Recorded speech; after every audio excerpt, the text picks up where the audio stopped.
Muy buenas tardes, queridos hermanos. Les saludo con la paz del Señor. Le doy gracias a Dios por esta oportunidad que Dios nos da de poder contactarnos a través de las redes sociales, del internet, de este canal de YouTube donde nosotros vamos a estar dando nuestras clases de Instituto Bíblico Misionero en Argentina. Quiero agradecer también a nuestra directora, la hermana misionera Gabriela Velázquez, quien ella nos está impulsando también y motivando para que podamos juntos seguir trabajando, seguir haciendo la obra del Señor, ya que el Instituto Bíblico Misionero es un ministerio muy lindo porque se dedica a la enseñanza de la palabra del Señor. Y bueno, lo tenemos cada una de nuestras iglesias, tenemos estas actividades, tenemos estos centros de enseñanza. Pero bueno, la provincia de Santiago del Estero va a ser la primera vez que va a tener a través de internet, y es un desafío interesante, es un desafío importante, no solamente para nosotros, sino también para ustedes. Así que creo que Dios nos va a ayudar, Dios nos va a bendecir, y creo que vamos a ver la mano poderosa de Dios porque vamos a estudiar la Escritura, la palabra de Dios. Así que están en nuestras oraciones y estamos orando para que esto sea de bendición para sus vidas, que todo esto, la idea es que el nombre del Señor sea glorificado, porque a nosotros poder estar estudiando, escudriñando la palabra del Señor, vamos a ir aprendiendo, adquiriendo conocimiento que tanto necesitamos en este tiempo, que han salido tantas doctrinas de mentiras, de engaños, de falsedad, que muchas veces quieren meterse dentro de nuestras congregaciones, y a veces nosotros, por no tener el conocimiento de las Escrituras, muchas veces podemos llegar a aceptarlas como propias, como nuestras, como que están en la palabra del Señor. Por eso es tan importante. Jesús habló acerca de esto, de escudriñar las Escrituras. Jesús habló acerca de aprender, de saber lo que la palabra de Dios nos quiere decir. Y bueno, queremos ayudarles, darles algunas herramientas para que ustedes puedan también ir escudriñando y conociendo, teniendo conocimiento mayor de las Sagradas Escrituras. Así que la materia con la cual vamos a dar inicio, ¿sí?, a este ciclo es Introducción Bíblica. Y es muy importante, mi hermano, que en esta materia nosotros le estemos teniendo este cuidado de, al estudiar las Escrituras de Dios, tener una buena actitud, ¿sí? Porque la actitud nos habilitará, ¿saben para qué? Para aprovechar al máximo el estudio de la palabra del Señor, así como sus enseñanzas, como sus verdades. Y también le vamos a dedicar seguramente horas de estudio a estos principios básicos que van a fortalecer nuestra fe en Dios. ¿Por qué llamamos así a la palabra de Dios? ¿Cuál es la diferencia que hay, por ejemplo, entre un libro común, entre un libro secular, entre un libro que puede escribir cualquier escritor, y la palabra de Dios, ¿sí? ¿Y en qué idiomas, por ejemplo, fue escrito originalmente? ¿Cuántos libros tiene? ¿Sí? ¿Cómo puedo creer que tengo la palabra de Dios que nosotros tenemos en la Biblia que nosotros tenemos, si es realmente la que escribieron los hombres en el principio? O sea, ¿cómo nosotros vamos a saber? ¿Sí? Entonces, es importante que nosotros tengamos esta actitud, ¿sí? De poder aceptar estas verdades de parte de Dios para nuestras vidas. Y cómo nosotros sabemos que realmente esto es de Dios, ¿sí? Entonces, en esta materia vamos a trabajar todos estos interrogantes que yo le estaba planteando, los vamos a estar respondiendo en cada una de las clases de esta materia. Así que quiero también compartir con ustedes en esta hora un pasaje bíblico que se encuentra en Primera de Pedro, quiero que usted lo busque también allí en su hogar, Primera de Pedro capítulo 13, versículo 14 y versículo 15. Y vamos a ver qué nos dice el apóstol Pedro allí. Mas también, si alguna cosa padecéis por causa de la injusticia, bienaventurados sois. Por tanto, no os amedrentéis por temor de ellos, ni os conturbéis, sino santificad a Dios el Señor en vuestros corazones, y estad siempre preparados para presentar defensa con mansedumbre y reverencia ante todo el que os demanda razón de la esperanza que hay en vosotros. ¿Qué es lo que explica, qué es lo que dice el apóstol Pedro? Que el apóstol Pedro está haciendo allí una alusión hace alusión a esto, que si alguna cosa padece por causa de la justicia de Dios, bienaventurado soy. Por tanto, no tengas miedo, no tengas temor, ni os turbéis, sino santificad a Dios el Señor en vuestros corazones y estad siempre preparados para presentar defensa con mansedumbre, ¿sí? Y reverencia ante todo el que os demande razón de la esperanza que hay en vosotros. Quiere decir que nosotros tenemos que saber expresar con nuestras palabras, ¿sí? Esto que nosotros hemos creído. Porque por allí hay mucha gente que nos va a querer preguntar, que va a querer saber, indagar, que quiere saber un poco más acerca de las escrituras. O por ahí hay doctrinas diferentes en el mundo que están diciendo, bueno, pero eso no sabemos si es la verdad, no sabemos si ese libro fue realmente escrito por hombres de Dios, por qué se dice de una manera, por qué se dice de otra manera. Bueno, entonces el apóstol Pedro dice que es necesario que nosotros, ¿sí?, estemos siempre preparados para poder presentar defensa con mansedumbre, ¿sí? Que nosotros tengamos esa actitud, ¿sí?, de poder presentar una defensa, de poder hablar, ¿sí?, con fundamento, con conocimiento, porque nosotros hemos escudriñado las Escrituras, hemos estudiado acerca de la palabra de Dios y sabemos que lo que nosotros estamos hablando, ¿sí?, esto es palabra de Dios y le podemos dar nuestras razones. Así que también es importante entender esto, mis hermanos, que muchos aceptan la palabra de Dios porque alguien se las enseñó, nada más, ¿sí? Pero los que van a ser obreros de la viña del Señor tienen que dar como respuesta, ¿sí?, de su fe, que tienen que refutar los argumentos que tienen, ¿sí? O sea que nosotros cuando somos obreros, cuando somos siervos de Dios, cuando somos personas que estamos ministrando en la casa de Dios, vamos a tener en algún momento que dar respuestas y dar razones, pero con buenos argumentos, ¿sí? Por eso es que estamos estudiando las Escrituras y por eso esta necesidad que nosotros tenemos de estudiar, de escudriñar la palabra del Señor. Y vamos a ver en la palabra del Señor, en el libro de Romanos, en el capítulo 1, en el versículo 20, también vamos a ver allí al apóstol Pablo, ¿sí? En esta ocasión el apóstol Pablo dice, porque las cosas invisibles de Él, su eterno poder y deidad, se hacen claramente visibles desde la creación del mundo, siendo entendidas por medio de las cosas hechas, de modo que no tienen excusa, ¿sí? Entonces, sus atributos invisibles, es decir, su eterno poder, su divinidad desde la creación del mundo, son claramente manifestados siendo percibidos por medio de sus obras. Lo que tenemos en la Biblia, ¿sí?, es mucho más que eso, ¿sí? Es una revelación especial que fue hecha necesaria por la caída del hombre. Cuando en el principio con Adán y Eva, Dios hablaba con ellos claramente.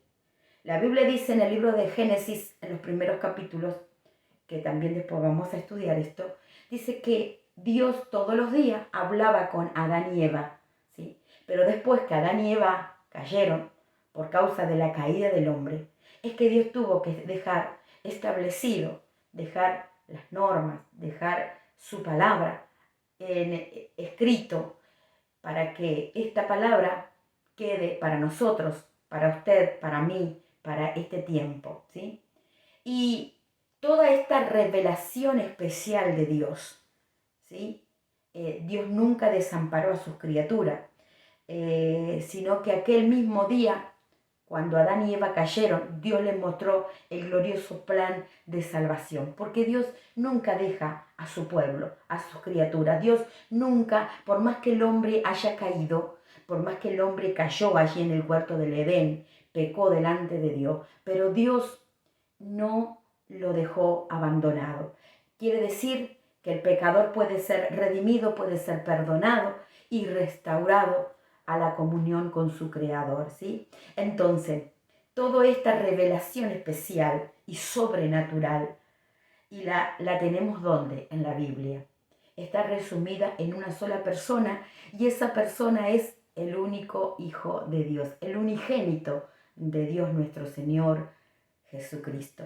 Es importante, mis amados hermanos, que nosotros escudriñemos la Escritura, que recorramos todas las citas bíblicas, porque este espacio es un poco limitado, por ahí no vamos a poder ver algunas cuestiones que también son importantes, pero los versículos que yo voy citándole, es importante que usted los vaya leyendo también, porque de esta manera usted también va a ir entendiendo las Escrituras.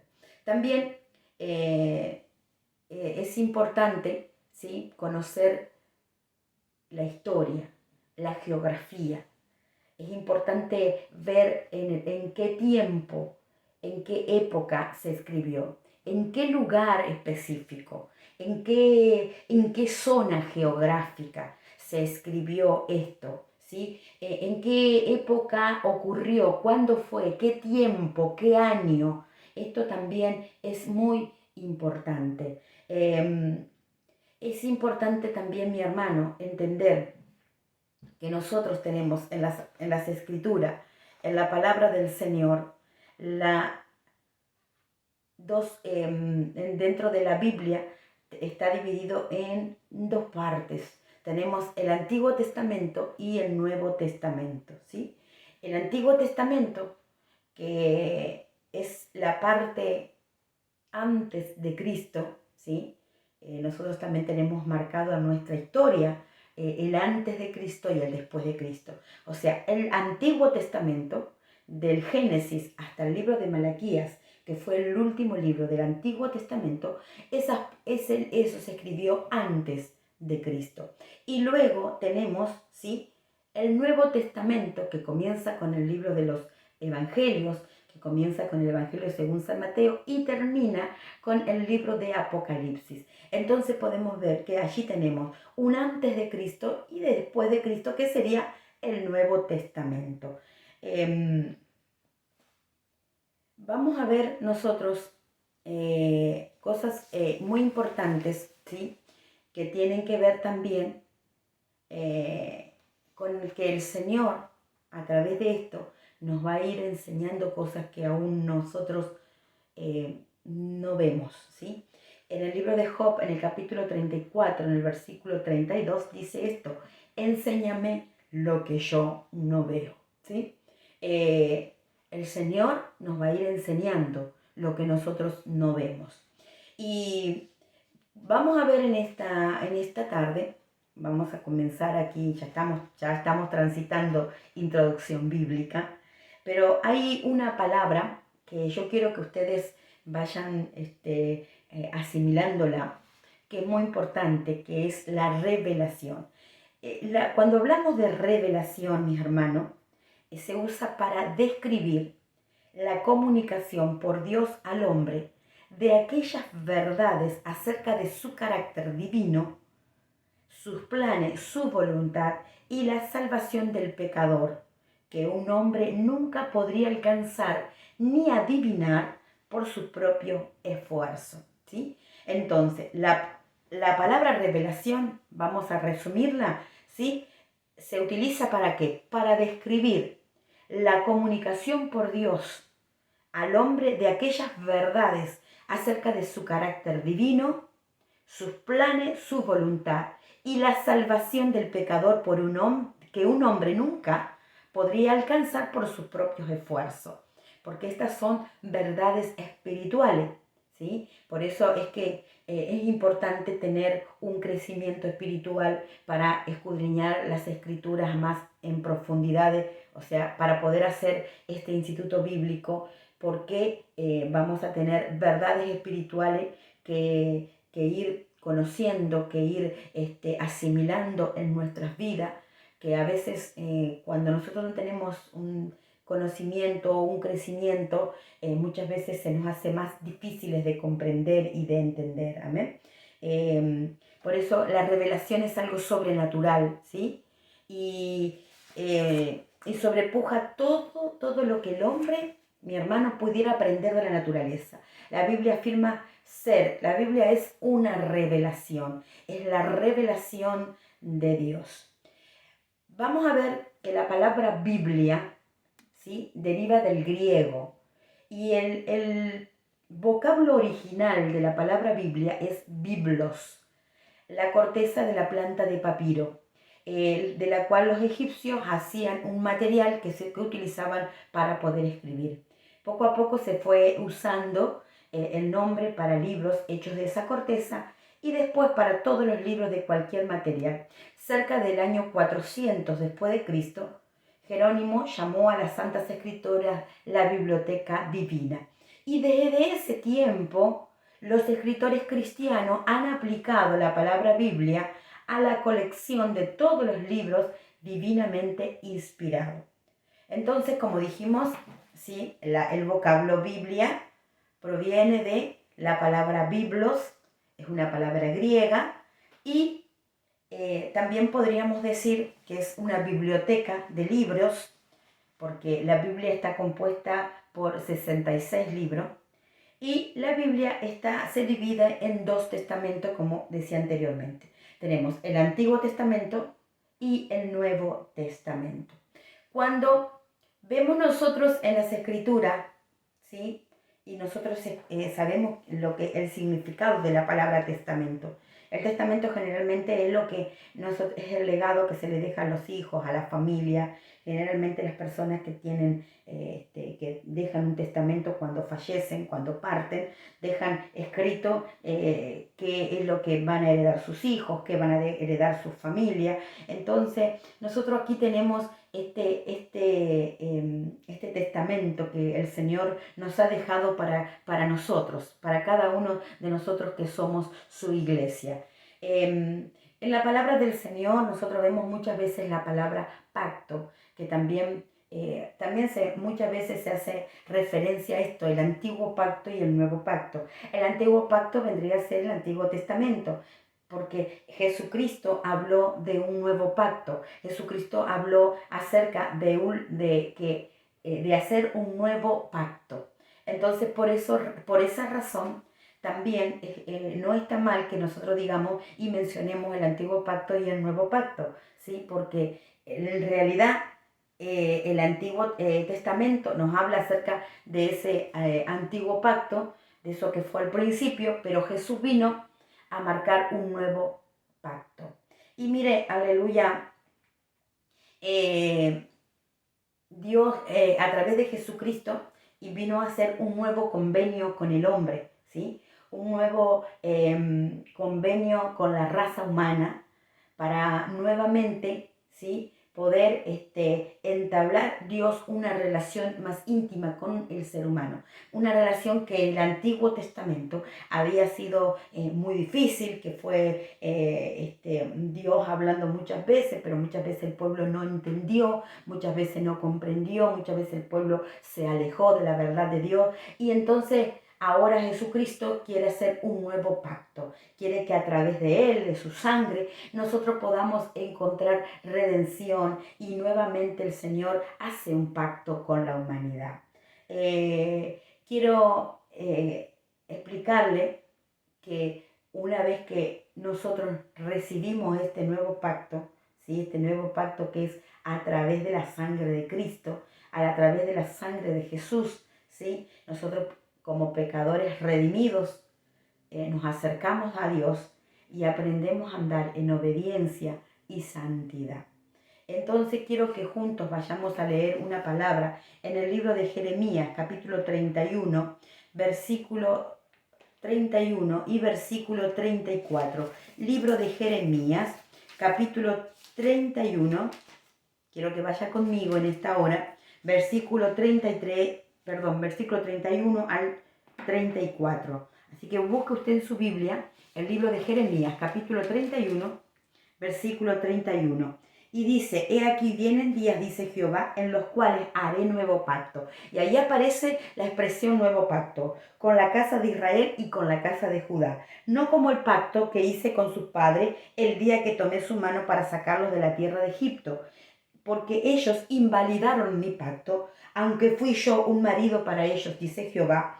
Pero este es el pacto que haré con la casa de Israel después de aquellos días, dice Jehová. Daré mi ley en su mente y las escribiré en su corazón. Y yo seré a ellos por Dios y ellos me serán por pueblo.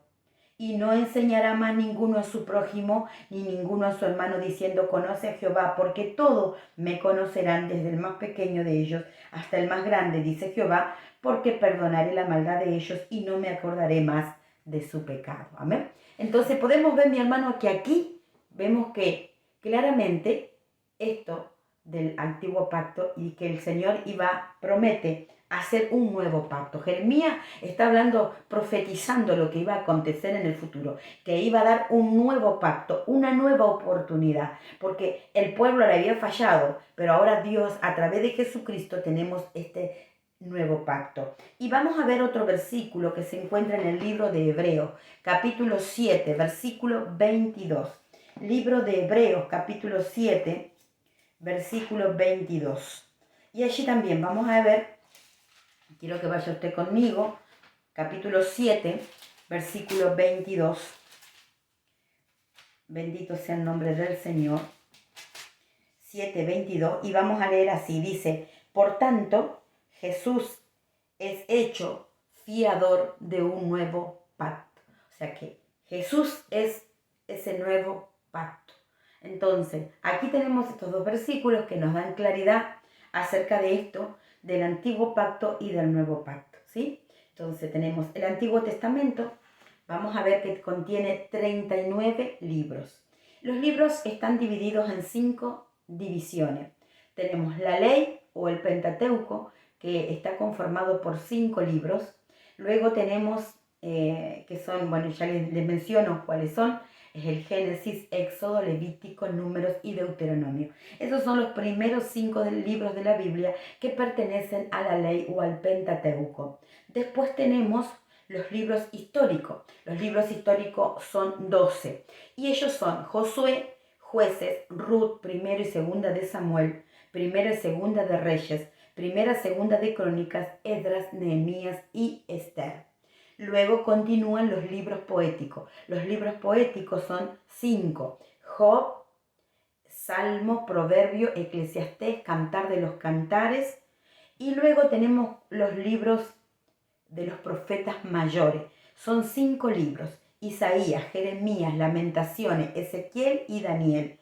Luego tenemos los profetas menores, que son 12 libros.